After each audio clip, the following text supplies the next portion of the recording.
Alors évidemment, nous avons été sollicités par la Chambre de commerce et d'industrie pour apporter notre contribution en situation de crise, n'est-ce pas, à aider les entreprises pour se préparer donc à sortir du conflit.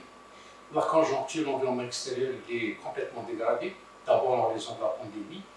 Deuxièmement, les indicateurs macroéconomiques du pays le sont également, sont dégradés en raison aussi d'un environnement international qui a lourdement impacté évidemment le prix du pétrole, et donc forcément l'entreprise devra impérativement relever tous ces défis.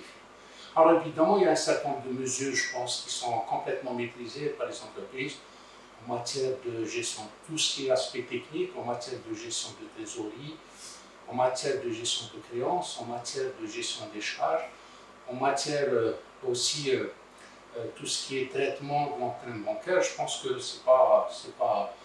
disons que c'est des aspects qui sont connus par l'ensemble des entreprises. Mon propos consiste aujourd'hui à aborder la problématique de la négociation sociale, parce que, évidemment, la sortie de crise va impliquer nécessairement les solidarités entre l'ensemble des acteurs de l'entreprise.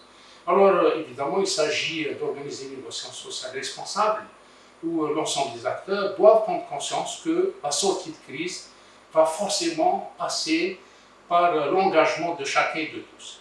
Donc, évidemment, il faudra certainement consentir un certain nombre d'efforts en matière de renoncement à un certain nombre d'avantages. Évidemment, sur le plan également de l'organisation technique du travail, il va également falloir réfléchir à un autre mode d'organisation technique, tel que, éventuellement, pour profiter de l'opportunité de la reprise, peut-être qu'il faille organiser le travail en équipe. Il faut aussi peut-être recourir aux heures supplémentaires, mais dans des conditions évidemment aménagées. Il faudra peut-être procéder à des regroupements des effectifs en fonction des besoins de l'ensemble des domaines d'activité. Enfin, bref, forcément, ça va impliquer l'adhésion des syndicats, de l'organisation syndicale, l'adhésion du comité de participation et l'adhésion des salariés. Pour cela, je pense que très vite, il faut organiser un dialogue autour, n'est-ce pas, des problèmes du moment, et en même temps faire prendre conscience à l'ensemble des acteurs de l'entreprise que la contribution de chacun et de tous est indispensable. Donc, vous allez voir dans le document que je vous ai proposé une conclusion, je pense qu'elle résume la situation. Et enfin, on a sollicité un manager spécialiste du sauvetage de situations compromises.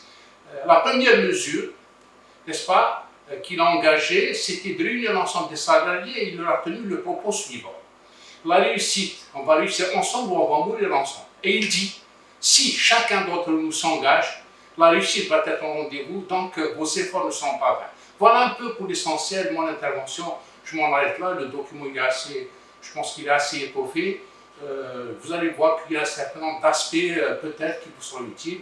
De toutes les manières, il s'agit simplement d'une contribution modeste, simple, et qui peut éventuellement, n'est-ce pas, susciter un certain nombre de prises de mesures. Voilà, je vous remercie.